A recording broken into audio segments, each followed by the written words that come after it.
સંકલ્પ એટલે મક્કમ નિર્ધાર। મને કોઈ બાબતની અંદર સંવેદનશીલ બનાવ્યો હોય તો એમાં આ સંસ્થાનો બહુ મોટો હાથ છે કે ઢોર હોત ને તો કોઈ ખીલે બંધાયા હોત, અમે તો એનથી પણ ગયેલા, અમારો તો ખીલોય નથી જડતો।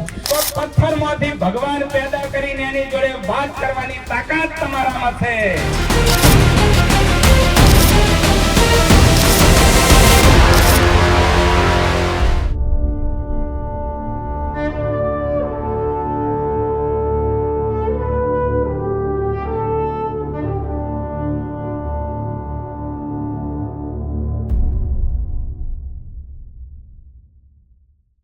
इतने घर बदले कि अब घर का पता ही न रहा, अब तो जैसे सड़क ही मेरा मकान बन गई है।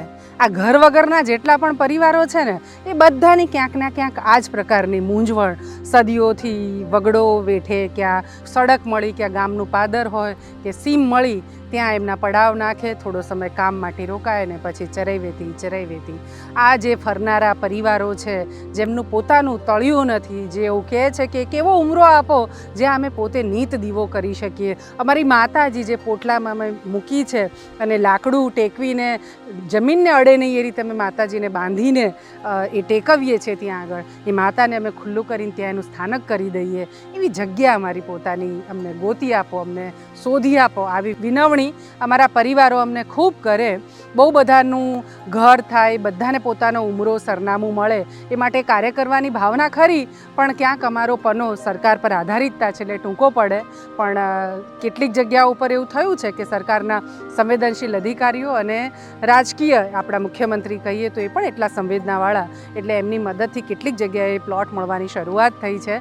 બનાસકાંઠાનું કાકર ગામ છે ને ત્યાં 94 પરિવારોને ઘર મળ્યા છે। આજે એ પરિવારોને જે ઘર મળ્યા એનો ભૂમિ વંદના કાર્યક્રમ અમે આયોજિત કર્યો અને રાજ્યના વન અને પર્યાવરણ મંત્રી પ્રવીણભાઈ માળી વર્ષોથી અમારી સાથે આમ તો સંકળાયેલા, એક સંવેદના સાથે અમારી સાથે જોડાયેલા, એ ઉપસ્થિત રહ્યા અને દિયોદરના ધારાસભ્ય કેશાજી ચૌહાણ અને સિવાય કાંકરેજ તાલુકાના અનેક પદાધિકારીઓ પણ હાજર રહ્યા। વાદી પરિવારોને સરસ મજાનો હરખ હતો, સૌને હતું કે બસ અમારા ઘર હવે થવાના છે। કાર્યક્રમમાં દરેક ઉપસ્થિત લોકોએ શું વાતો કરી એની પણ વાતો સાંભળીએ, સૌનું સન્માન પણ થયું અને સન્માનના અંતે આ વાદી વસાહત જે ફૂલવાદી પરિવારોની છે ને એની સામે જ અમારી હોસ્ટેલ છે, તે હોસ્ટેલની મુલાકાત પણ આ પદાધિકારીઓ છે એમણે લીધી, બાળકોએ સરસ સ્વાગત પણ એમનું કર્યું। આ બધી જ વાતો આપણે સાંભળીએ।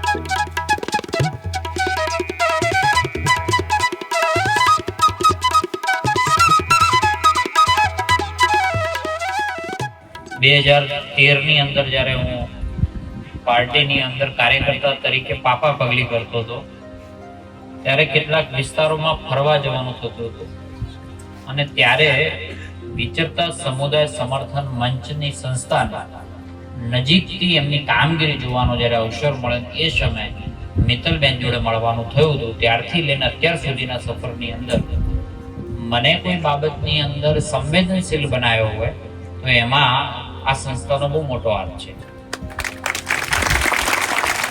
આવો સંકલ્પ કરવો પડે। સંકલ્પ એટલે મક્કમ નિર્ધાર।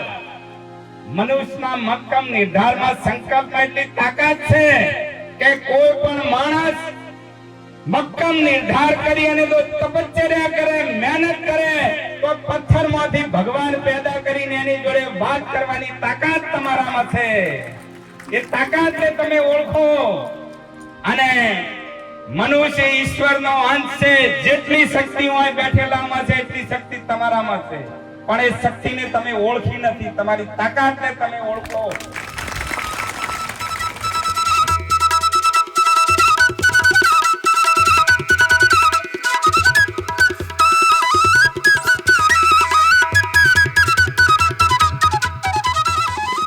ભૂમિ વંદનાના કાર્યક્રમો અટકે જ નહીં એવી ઈશ્વરને રોજ સવારે ઉઠું અને પ્રાર્થના કરું છું. એટલે આવું જો થાય તો આ દુનિયામાં એક પણ પરિવાર ઘર વગરનો ન રહે, સૌને ઘર મળે. બસ ઈશ્વરને પ્રાર્થના કે આવા અનેક કાર્યક્રમો કરાવે અને અનેક લોકોને આ શુભમાં નિમિત્ત બનાવે. આ જે પરિવારોના ઘર બાંધવાના છે એમાં સરકારની મદદ તો મળવાની જ છે, પણ સરકાર ઉપરાંત અમારા પ્રતુલભાઈ શ્રોફ, ડૉક્ટર કે આર શ્રોફ ફાઉન્ડેશન, આદરણીય કિશોરભાઈ પટેલ, પ્રિય કુશલભાઈની સ્મૃતિમાં કુશોમ અહીંયા આગળ બનશે.